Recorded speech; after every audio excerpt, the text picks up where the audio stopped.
Sabar itu ibarat kepala dari badan. Bagaimana bisa badan berjalan tanpa kepala? Dalam arti kata, memang senjata seorang muslim selain melawan kebatilan, selain berargumentasi yang kuat, selain juga segala macam termasuk harta yang halal yang dikorbankan untuk mempertahankan kebenaran, juga senjatanya adalah sabar. Dan sabar ini hanya bisa dimiliki oleh orang yang berilmu. Karena kalau dia sudah punya ilmunya baru dia bisa bersabar. Kalau tidak tentu tidak akan pernah bersabar. Karena orang-orang yang berilmu pasti tahu. Dan itu sebabnya juga kenapa kita pelajari pada kesempatan ini insyaAllah. Semoga kita termasuk orang-orang yang sudah punya ilmu. Terutama dalam masalah bab sabar ini. Bagaimana dia adalah bagian daripada karakter dan perangai. Dan harus dijadikan sebagai karakter dan perangai oleh setiap muslim. Allah subhanahu wa ta'ala menyebutkan dalam banyak dalil berhubungan dengan masalah agar menjadikan sabar sebagai senjata. Dan definisi sabar kata ulama adalah menerima takdir Allah dan ikhtiar mencari jalan keluar. Itu adalah sabar. Apapun sifatnya, baik masalah itu kecil ataupun besar, ya semuanya diikuti dengan sabar. Yaitu menerima dulu itu sebagai keputusan dari Allah. Baik itu adalah sebuah nikmat ataupun sebuah cobaan yang kita anggap sesuatu yang kita tidak senangi. Karena enggak mungkin terjadi kecuali dengan takdir Allah subhanahu wa ta'ala. Dan kata Hudzaifah radhiyallahu anhu, Allah tidak pernah menetapkan sebuah hukum kecuali Allah ingin hukum itu diterima. Walaupun kita tidak suka. Ya, apapun sifatnya, gangguan orang, orang utang tidak bayar, orang mencaci maki, hilangnya harta, bangkrutnya harta, hilangnya orang yang kita cintai, semua itu adalah cobaan Allah subhanahu wa ta'ala. Allah timpakan kepada hambanya yang dia inginkan dan disitulah Allah menguji hambanya. Dia sabar atau tidak. Kita akan dengarkan insyaAllah beberapa dalil atau banyak dalil juga contoh-contoh tentang masalah sabar ini. Yang pertama diangkat oleh penulis ini adalah firman Allah yang maha suci dan maha pemurah dalam surah Al-Imran ayat 146. A'udzu billahi minasyaitonir rajim wa ka'ayyin min nabiyyin qatala ma'ahu ribbiyuna katsir. قاتل معه ربيون كثير فما وهنوا لما أصابهم في سبيله وما ضعفوا وما استكانوا والله يحب الصابرين. Dan betapa banyak nabi yang bersama mereka berperang sejumlah besar dari pengikutnya yang bertakwa. Mereka tidak menjadi lemah karena bencana yang menimpa mereka di jalan Allah.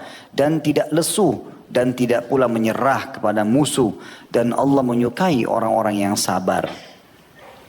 Jadi kita ambil potongan akhir ayat ini. Wallahu yuhibbus sabirin. Allah sangat mencintai orang-orang yang sabar. Berarti Allah menciptakan cobaan agar hambanya sabar. Menerima itu sebagai keputusan dari Allah. Kemudian dia ikhtiar cari jalan keluar. Tentu tidak akan ada makna dan garam kehidupan kita. Maksudnya kayak makanan itu ada garamnya. Tidak akan ada kenikmatannya kalau tidak ada cobaannya. Kalau semua mulus-mulus saja tidak enak. Misal teman-teman sekolah dari SD sampai kuliah nggak pernah ada ujian. Nggak cocok juga. Karena kita tidak pernah tahu kualitas kita seperti apa. Cobaan yang datang itu akan menunjukkan kualitas kita. Disitulah juga kita akan mengupgrade, meningkatkan kualitas skill kita ya. Potensi yang ada dalam diri kita. Cobaan itu akan memaksa itu. Dengan kita sakit, kita coba ikhtiar untuk berobat. Kita coba untuk ikhtiar bisa merasakan juga kurangnya tidur. Mungkin dengan puasa kita bisa sabar dengan kurangnya makan dan minum. Mungkin segala macam. Itu adalah ilmu, pengetahuan. Yang seharusnya kita anggap sebagai sesuatu yang positif. Jadi keliru kalau orang yang menganggap cobaan itu adalah sesuatu yang berat bagi dia. Atau dia membesar-besarkannya. Ada orang kadang-kadang kalau ngobrol sama kita masalahnya kecil. Hanya mungkin karena sakit sedikit. Saya pernah ketemu dengan seorang yang sudah tua. Kemudian dia datang mengeluh sama saya, Ustaz saya datang ke Jakarta karena saya mau berobat. Saya ada diabetes begini begitu, masalahnya ini seperti sesuatu yang sudah sangat besar. Padahal saya lihat orang ini datang dari Jawa ke Jakarta, duduk makan, hadir di pengajian, jalan enak, bisa bernafas. Salah satu cobaannya hanya karena ada diabetesnya. Dan itu bisa setiap saat Allah sembuhkan, kemudian dokter mengatakan Anda sudah sembuh, selesai. Dan dalam prosesnya pun ada dokter dia bisa konsultasi, ada obat bisa meredam diabetesnya dan segala macam hal. Lalu kenapa harus dengan keluh kesah ini? Allah subhanahu wa ta'ala ingin memberikan nikmat supaya disyukuri, memberikan cobaan supaya disabari. Jadi tingkat sabar dalam cobaan seperti tingkat syukur dalam nikmat. Sekali lagi, tingkat sabar dalam cobaan, artinya kita harus betul-betul bersabar itu Sebagaimana kita harus bersyukur dalam nikmat. Kita tahu kalau kita bersyukur, kita akan ditambahkan nikmat. Kalau kita bersabar, kita akan diberikan ketenangan dan jalan keluar. Itu pasti. Tidak ada solusi yang lain. Tidak ada opsi yang lain. Mirip orang lapar, makan solusinya. Orang ngantuk, tidur solusinya. Ini orang cobaan, sabar solusinya. Sebagaimana nikmat, syukur. Itu solusi. Tidak usah ciri yang lain. Karena ini Allah SWT yang telah memandu kita untuk ke situ. Allah berfirman betapa banyak nabi. Bisa makna, kata ulama tafsir, seluruh nabi yang Allah sudah utus. Kecuali sebagian kecil. Karena memang ada sebuah hadis Bukhari menjelaskan nanti akan datang nabi pada hari kiamat. Tapi enggak disebutkan namanya, yang tidak punya pengikut satupun. Mungkin memang tidak ada yang beriman. Allahu alam siapa nabi itu. Karena dari 124 ribu nabi dan diantaranya 313 rasul. Itu yang wajib kita imani 25 nabi dan rasul. Masih banyak yang kita belum tahu. Nabi Muhammad SAW saja Allah mengatakan masih ada di antara nabi-nabi yang ada nabi yang kami ceritakan kepada Muhammad, ada yang belum kami ceritakan kepadamu. Jadi memang hampir semua nabi-nabi bersama mereka berperang sejumlah besar dari pengikutnya yang bertakwa. Untuk berperang itu bukan hal yang gampang. Keluar, bawa senjata, berhadapan dengan musuh. Kalau kita tidak pernah memulai pengorbanan kecil, kemudian mau diminta pengorbanan besar, mustahil terjadi. Antum nggak pernah berinfak 1.000 rupiah atau 2.000 rupiah lalu kemudian mau berinfak 100.000 itu nggak bakal mungkin terjadi. Tapi mulai dari kecil, kemudian bertahap jadi 5.000, 10.000, jadi 50.000, jadi 100.000. Tidak akan pernah jadi 1 juta kecuali 100.000 dulu dimulai dan seterusnya sampai pindah kepada hal yang lebih besar. Kita berkorban dulu haus, lapar dengan puasa. Kita berkorban dulu dengan mendahulukan orang lain. Baru nanti tahapan-tahapan yang terbesarnya berkorban darah gitu kan. Itu yang sering kadang-kadang saya godain beberapa jemaah, bapak-bapak yang umroh dengan atau haji dengan saya. Kalau yang tidak mau gundul, saya kadang-kadang bercanda. Pak, baru rambut Allah minta, belum darah. Gitu. Sudah berat seperti kalau cukur rambut itu sudah luar biasa menjadi manusia paling jelek di dunia. Kenapa? Apa masalahnya gitu? Rambut digugurkan, apalagi dalam sebuah hadis yang dihasankan oleh para ulama, setiap helai rambut yang gugur 1 pahala. Itu luar biasa gitu. Tapi masih berat. Hanya karena malu di depan istrinya, hanya karena malu tempat kerjanya. Sampai kadang-kadang sambil mereka tertawa saya mengatakan, kalau antum gundul karena kriminal, malu. Pulang haji umrah gundul malu, aneh ini. Kan gitu. Jadi berkorban dulu rambut, nanti kalau Allah minta darah, berkorban perang, siap gitu kan. Terus tiba-tiba belum pernah berkorban lalu mau diajak jihad, dibawa kolom semuanya. Gak bakal berani gitu loh. Nah para sahabat dilatih oleh Nabi SAW untuk biasa berkorban. Ya, berkorban waktu, berkorban tenaga, berkorban harta, berkorban perasaan, segala macam hal seperti itulah. Nah di sini dikatakan nabi-nabi itu yang ikut bersama mereka berperang adalah orang-orang yang bertakwa. Memang sudah sampai pada tingkat dia mengenal Tuhannya dan ingin mengejar janji-janji Allah Subhanahu Wa Taala. Mereka tidak menjadi lemah karena bencana yang menimpa mereka di jalan Allah. Di sini makna yang paling dekatnya adalah bencana dalam jihad. Karena di sini Allah menyebutkan di potongan awal ayat adalah perang. Jadi kayak misalnya tinggalin keluarga, tinggalin pekerjaan, itu kan kepikiran gitu kan. Orang biasa pergi haji umroh saja tidak pernah lepas handphonenya, hubungi kerjaan ini, kerjaan itu. Ini jihad bisa terputus kontak gitu kan. Bisa kembali, bisa enggak. Iya kalau langsung masuk medan perang lalu ditebas lehernya mati. Kalau dipotong dulu tangannya, dicungkil matanya, kan segala macam banyak hal yang bisa terjadi gitu kan. Ya, seperti Asim radhiyallahu anhu, insyaallah nanti kita akan bahas hari Sabtu nanti tablik akbarnya. Bagaimana beliau dibunuh oleh musuh dan berusaha untuk diambil batok kepalanya, gitu kan. Dipotong untuk diberikan kepada tokoh-tokoh Mekah, gitu kan, supaya ditebus, ya, supaya dibayar. Dan banyak sahabat-sahabat Nabi yang menghadapi masalah-masalah seperti itu. Tapi karena mereka nanti di closing hadisnya, penutupan ayatnya dijelaskan mereka sabar, maka mereka tidak lemah. Mereka tidak menjadi lemah karena bencana yang menimpa mereka di jalan Allah. Yang puncaknya adalah jihad. Setelahnya adalah semua bencana di jalan Allah. Bencana dalam menuntut ilmu, ya, mungkin godaan orang, dihina segala macam, ditolak ilmunya, apalah. Mungkin dalam perdagangan gagal usahanya, mungkin dalam rumah tangga dia harus nasihatin pasangannya, mungkin anak-anaknya dia bersabar dalam memperbaiki mereka. Ini semua adalah bencana di jalan Allah Subhanahu Wa Taala yang kita disuruh bisa melaluinya. Tantangan hidup itu untuk dihadapi, bukan dihindari. Percuma. Kalau untuk menghindari percuma. Akan ada tantangan yang lain Allah berikan. Tapi kalau yang benar adalah kalau ada tantangan depan mata, hadapi. kita hadapi, dan senjata terkuat adalah sabar. Terima dulu itu takdir Allah, kemudian kita ikhtiar cari jalan keluarnya. Seperti itulah. Dan tidak juga lesu dan tidak pernah menyerah kepada musuh. Dia tidak pernah menyerah kepada syaitan, manusia dan jin yang berusaha melemahkan iman, menggoyahkan, ya. Tidak ada sama sekali. Dan orang-orang beriman selalu kokoh menerima keputusan Allah SWT. Sebagaimana dia nikmat bersyukur dengan nikmatnya makanan, minuman, sehingga dia juga merasa nikmat dengan kesabaran yang Allah berikan pada saat musibah sedang datang, gitu kan. Urwah bin Zubair rahimahullah, dia kakinya satu diamputasi, anaknya mati. Begitu dia pulang ke Madinah, orang-orang pada takziah ke rumahnya, lalu mengatakan, sabarlah, beginilah, begitulah. Pada saat dia lihat banyak orang ngomong, langsung dia mengatakan, sebentar, jangan pernah ada yang mengucapkan kata-kata menyedihkan bagi aku. Karena ketahuilah, Allah telah memberikan aku 4 atraf. Atraf itu kayak 2 tangan, 2 kaki. Allah ambil 1, saya masih punya 3. Alhamdulillah. Allah berikan saya 4 anak. Allah ambil 1, saya masih punya 3. Alhamdulillah. Jadi luar biasa bagaimana mereka bisa melihat justru dari sisi yang lain. Pada saat sebuah nikmat Allah angkat, Allah berikan masih banyak nikmat yang tertinggal, kan begitu.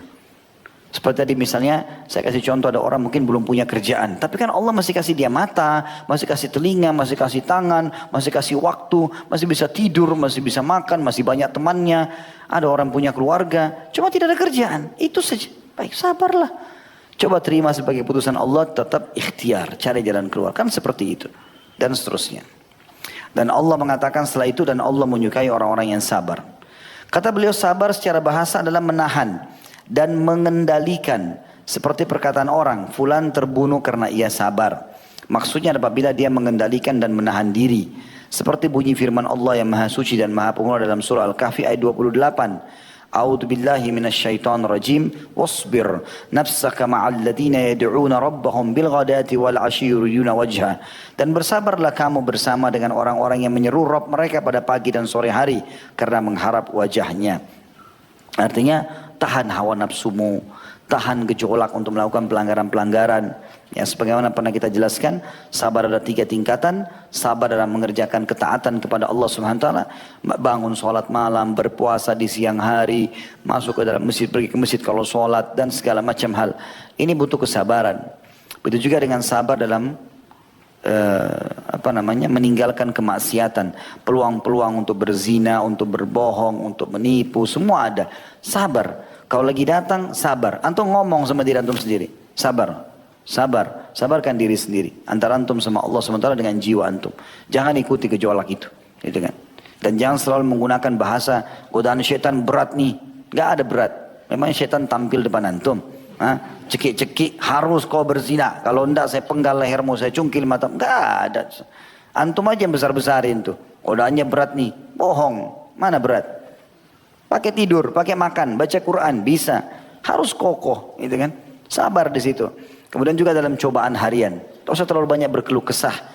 Nanti kata Imam Ahmad rahimahullah, orang mukmin itu akan merasakan puncak nikmat Allah tanpa cobaan lagi pada saat kakinya sudah menginjakkan surga. Tapi untuk mendapatkan derajat di surga dia harus dicoba di dunia. Pasti akan diuji oleh Allah SWT. Karena ada derajat-derajat yang tidak bisa dijangkau kecuali dengan kesabaran. Ini kan? Mungkin amal kita, coba antum hitung deh masing-masing kita yang ada di sini, termasuk saya. Berapa banyak amal yang sudah kita kerjakan? Apakah setiap malam kita tahajud? Setiap hari kita sholat duha? Kalaupun sudah iya, sempurnakah bacaannya? Gerakannya? Kan? Surah apa yang antum baca? Doa apa yang antum ucapkan? Apakah zikir pagi petang sudah rutin dibaca? Tidak pernah luput. Mengerti gak maknanya? Apakah setiap hari antum sudah sedekah? Jenguk orang sakit? Tiap hari bakti sama orang tua? Tiap hari berbuat baik sama istri dan anak atau suami sama anak? Tiap hari baik sama tetangga? Dan banyak sekali yang lain. Kan banyak kekurangan gitu. Amal apa yang kita bisa hadapkan di hadapan Allah SWT pada hari kiamat? Apa yang kita mau banggakan? Kadang-kadang kita masih sudah beramal, itu pun masih diikuti dengan riya, masih diikuti dengan mengkhayal pada saat sholat, dan segala macam hal. Makanya Abdullah bin Umar berkata, radhiyallahu anhu, pada ini ahli ibadah, dikenal sahibut ta'assi. Orang yang sangat fanatik dengan Nabi SAW. Setiap ada perbuatan Nabi apa yang dia tahu, langsung dia kerjakan. Sampai dia mengatakan kalau seandainya saya tahu ada orang yang lebih mengerti daripada saya sebuah hadis Nabi, maka saya akan naik kuda ataupun unta atau keledai untuk menuju ke sana. Maka beliau mengatakan kalau seandainya saya sudah tahu pasti 2 rakaat solat saya diterima oleh Allah SWT, maka saya akan bersyukur kepada Allah. Tapi semua, ya, dia tahu itu. Kita harus sebagai seorang muslim harus antara roja, khauf dan roja. Takut Allah tidak terima, dari satu sisi kita berharap Allah terima. Gitu kan? Tapi kepastian 100% kita nggak bisa menjamin diri kita. Kita yakin dengan itu insya Allah janji Allah. Tapi di sini seorang mukmin harus berada di antara itu. Karena kalau dia khawatir amalnya kurang, dia akan terus menjaga kualitasnya. Gitu kan? Seperti itulah. Di sini kita disuruh bersabar kalau kita sudah ada orang beriman, orang-orang saleh, ahli ibadah, tiap hari kerjanya di jalan Allah, bersabarlah bersama mereka. Itu yang Allah katakan di sini. Dan bersabarlah kamu bersama orang-orang yang menyeru Rabb mereka pagi dan sore hari karena mengharap wajahnya. Firman Allah tersebut maksudnya sabarkanlah dirimu bersama mereka. Adapun sabar menurut syariat, kata beliau adalah menahan diri dari hal-hal yang Allah haramkan, lalu menguatkannya dengan melaksanakan kewajiban-kewajibannya. Jadi ini definisi yang ditulis oleh beliau diambil dari buku Mawarid Az-Zam'an, ya. Lidrusus Zaman. Di jilid 2 halaman 40. Di sini maksudnya adalah definisinya.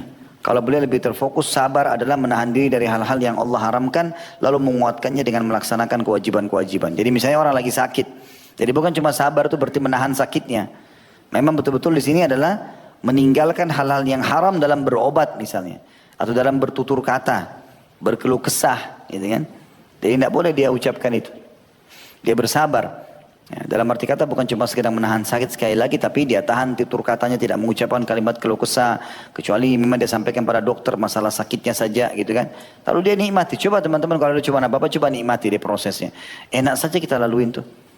Makanya pernah saya sampaikan Umar radhiyallahu anhu berkata, kalau takdir Allah sedang terjadi, cobaan maksudnya, maka manusia 2 golongan. Yang pertama bahagia, yang kedua celaka. Yang berbahagia adalah yang menerima takdir Allah itu. Maka dia akan mendapatkan pahala, ya, mudah melaluinya dan mendapatkan solusinya. Pasti terjadi 3 hal itu. Cobaan apapun datang, kalau kita terima, maka kita akan dapat pahala, karena itu cobaan dari Sang Pencipta Allah. Seperti peraturan perusahaan diterapkan. Semua pegawai yang terima, maka dihormati oleh perusahaan. Itu kan, seperti itulah. Dia mudah melaluinya, walaupun dia sakit segala macam, dia tahu ini cobaan akan ada pahalanya, dan kemudian dia dapat solusinya. Yang kedua celaka. Datang cobaan, berkeluh kesah, maka dia dapat dosa. Dia sulit melaluinya dan juga tidak dapatkan jalan keluarnya. Jadi misalnya ada 2 orang A sama B. Dia golongan pertama si A, dia terima takdir Allah karena sakitnya, penyakit yang sama misalnya. Si B enggak terima. Toh sama-sama akan melaluinya. Ya, beratnya sama, waktunya sama misalnya, maka sama saja. Maka yang pertama dapat pahala, yang kedua tidak dapat pahala. Bahkan yang pertama akan mendapatkan kesembuhan dari Allah SWT, sementara yang kedua tidak. Misalnya makin berat cobaannya. Kemudian kata beliau, kalimat sabar banyak tertera di dalam Al-Quran yang mulia, lebih dari 90 tempat. Dan ia merupakan sifat Allah yang maha suci dan maha pemurah. Dari Abu Musa al-Ash'ari radhiyallahu anhu dari Nabi SAW beliau bersabda, laisa ahadun aw laisa syai'un asbara ala adha sami'ahu minallahi innahum la yad'una lahu waladan wa innahu la yu'afihim wa yarzuquhum. Tidak ada seorang pun atau tidak ada sesuatu pun yang lebih bersabar terhadap celaan yang ia dengar daripada Allah, karena mereka mengklaim bahwa Allah mempunyai putra, namun Allah sungguh senantiasa tetap memberikan kesehatan dan rezeki kepada mereka. Hadis ini riwayat Bukhari, jilid 10 halaman 511, nomor hadisnya 6099, Muslim jilid 4 halaman 2160, nomor 2804. Jadi artinya ini sifat Allah Subhanahu wa taala. Orang-orang Nasrani mengatakan Allah punya anak, padahal Allah mengatakan lam yalid wa lam yulad. Mereka tidak punya ya ilmu tentang masalah itu, tapi mereka terus yang mengekspos Allah punya anak, Allah punya anak. Ya. Maka kata Nabi SAW, tidak ada yang lebih sabar daripada Allah. Mereka sudah mengklaim Allah punya anak, padahal Allah sudah jelas tidak punya anak, tapi Allah masih memaafkan mereka, Allah memberikan mereka rezeki, gitu kan. Allah berharap hamba-hambanya bertaubat kepadanya. Juga dalam firman Allah SWT dalam surah Al-An'am ayat 34, Allah berfirman, A'udzu billahi minasyaitonir rajim, wa laqad kudzibat rusulun min qablika fasabaru ala ma kudzibu wa udzu hatta atahum nasruna Wa la mubaddila li kalimatillah wa laqad ja'aka min naba'il mursalin. Dan sungguhnya telah didustakan pula rasul-rasul sebelum kamu, hai Muhammad. Artinya kalau kau didustakan oleh masyarakat Mekah, penduduk sekitarmu, pamanmu sendiri, Abu Lahab dan seterusnya, maka telah didustakan juga rasul-rasul sebelum kamu. Akan tetapi mereka sabar terhadap pendustaan dan penganiayaan yang dilakukan terhadap mereka. Sampai datang pertolongan kami kepada mereka.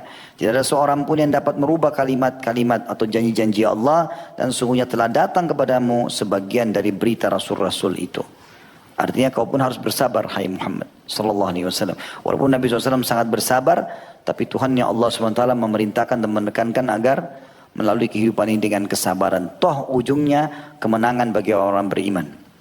Jadi jangan pernah berpikir teman-teman sekalian kalau antum bersabar, ya ternyata antum tidak mendapatkan apa-apa gitu. Ya. Oh berarti saya kalau dicaci maki orang ini saya bersabar, berarti saya dianggap hina. Enggak, sama sekali enggak.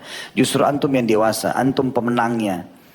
Dia orang yang terhina malah, gitu kan. Pasti Allah SWT akan hukum dia dengan caranya. Makin banyak dia menghina antum, makin banyak, makin berat hukuman yang akan datang kepada dia. Itu sunnatullah. Allah SWT juga berfirman dalam surah Al-Ahqaq ayat 35. Perintah kepada baginda Nabi SAW agar bersabar. A'udzu billahi minasyaitonir rajim. Fasbir kama sabara ulul azmi minar rusul. Maka bersabarlah kamu sebagaimana orang-orang yang mempunyai keteguhan hati dari kalangan para rasul bersabar.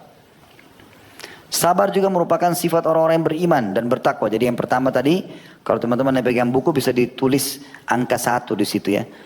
Di halaman 78 ada tulisan di setelah dalil hadits Abu Musa al-Asy'ari, lalu ada kalimat sabar merupakan sifat para nabi dan utusan-utusan Allah. Bisa ditulis angka 1 di situ. Yang kedua adalah sabar juga merupakan sifat orang-orang beriman dan bertakwa. Sebagaimana Allah yang Maha Suci dan Maha Purna telah berfirman di dalam surah Al-Baqarah ayat 177.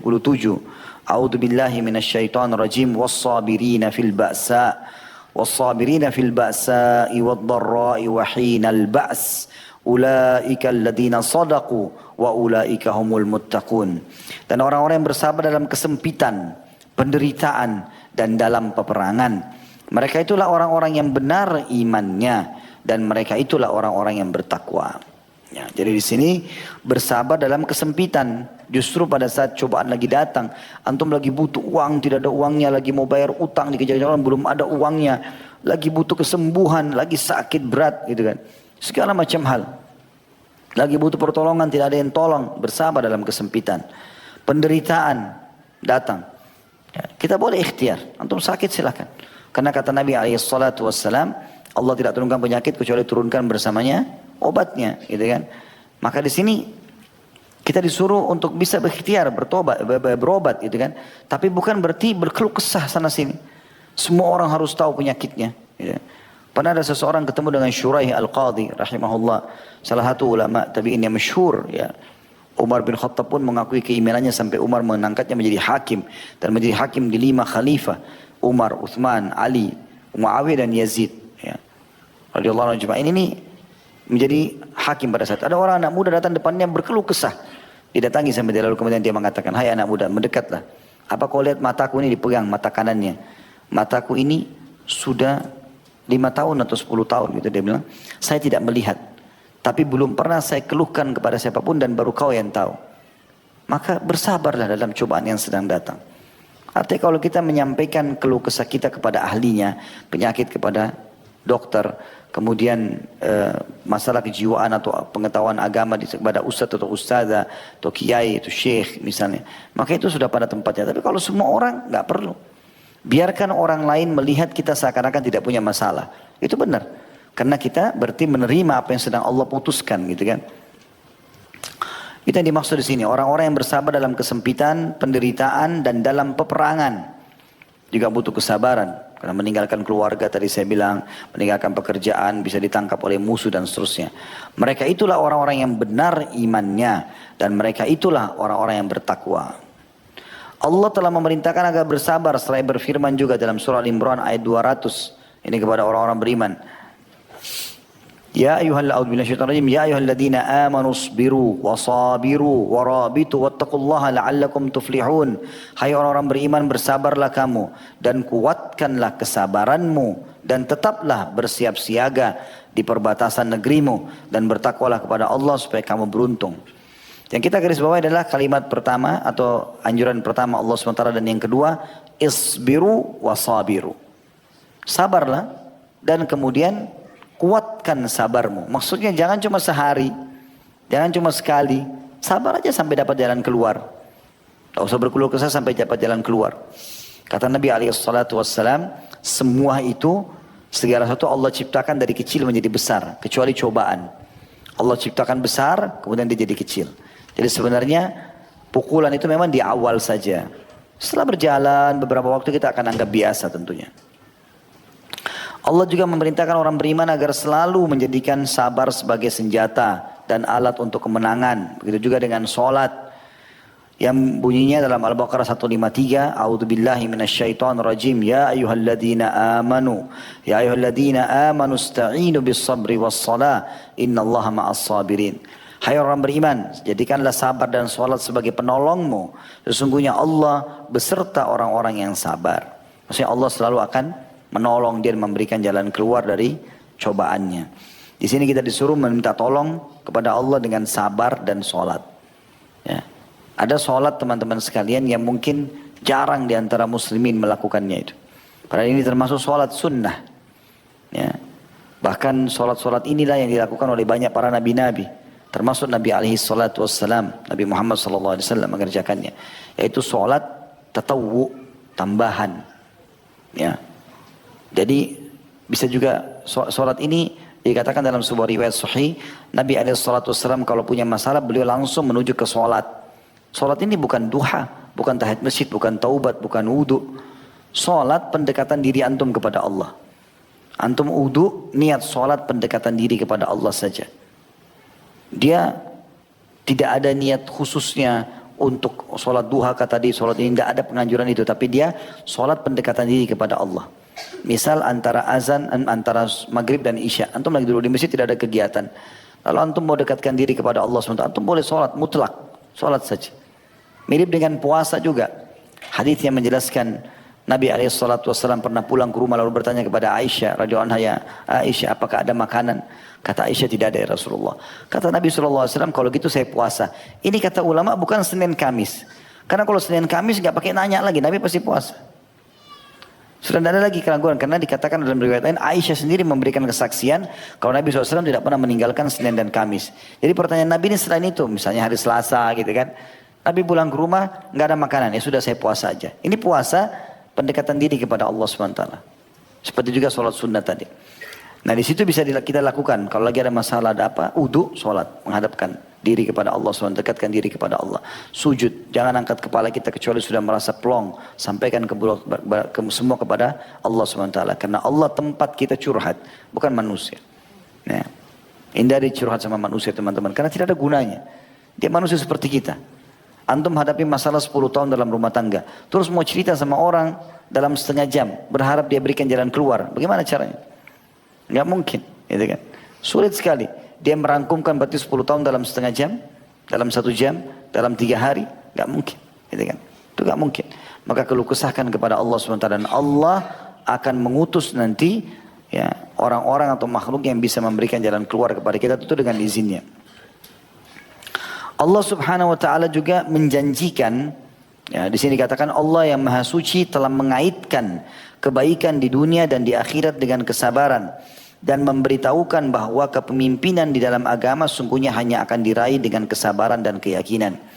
Allah yang Maha Suci dan Maha Pemurah berfirman dalam surah As-Sajdah ayat 24, A'udzu billahi minasyaitonir rajim, wa ja'alna minhum a'immatan yahduna bi amrina lamma sabaru wa kanu bi ayatina yuqinun.